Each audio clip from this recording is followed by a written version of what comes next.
Dans Genèse 32, il y a l'une des histoires les plus mystérieuses de la Bible. La nuit est tombée comme une vieille couverture. Le vent chuchotait à peine et le fleuve Jabbok coulait lentement. Jacob était tout seul. Il avait envoyé sa famille et toutes ses affaires de l'autre côté de la rivière. Seul, lui et l'obscurité restaient. Au matin, il devait rencontrer Ésaü, le frère qui l'avait trompé. Le passé venait réclamer son dû et la peur l'entourait. Non pas la peur d'un lâche, mais la peur d'un homme qui sait qu'il ne peut plus fuir Dieu, les autres ou lui-même. Alors c'est arrivé. Au milieu de la nuit, une mystérieuse figure sortit des ombres. La Bible dit « Et un homme lutta avec lui jusqu'à l'aube ».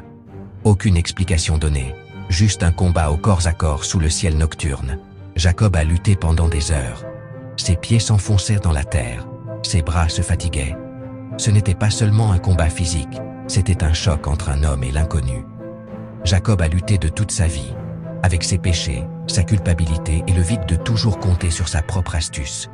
Et même alors, il ne voulait pas lâcher l'étranger, car il savait que cette nuit ne pouvait pas se terminer sans Dieu. Le combat continua jusqu'à ce que l'étranger touche la hanche de Jacob et la déboîte. Une douleur profonde traversa son corps. À partir de ce moment, il boiterait, car personne ne touche l'absolu et en ressort inchangé.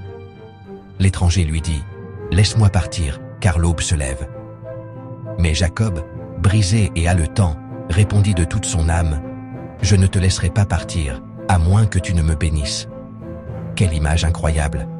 Un homme essayant de kidnapper Dieu. Jacob ne luttait pas pour vaincre Dieu, il luttait pour ne pas le perdre. Il exigeait que la nuit ne se termine pas sans laisser quelque chose d'éternel en lui. Lorsque l'aube rompit l'obscurité, l'ange dit « Ton nom ne sera plus Jacob, mais Israël, celui qui lutte avec Dieu. » Cette nuit-là, le trompeur mourut, et un homme nouveau naquit. Jacob partit en boitant, mais béni, parce que certaines blessures détruisent, et certaines blessures de Dieu transforment. Cette histoire nous rappelle quelque chose d'incroyable.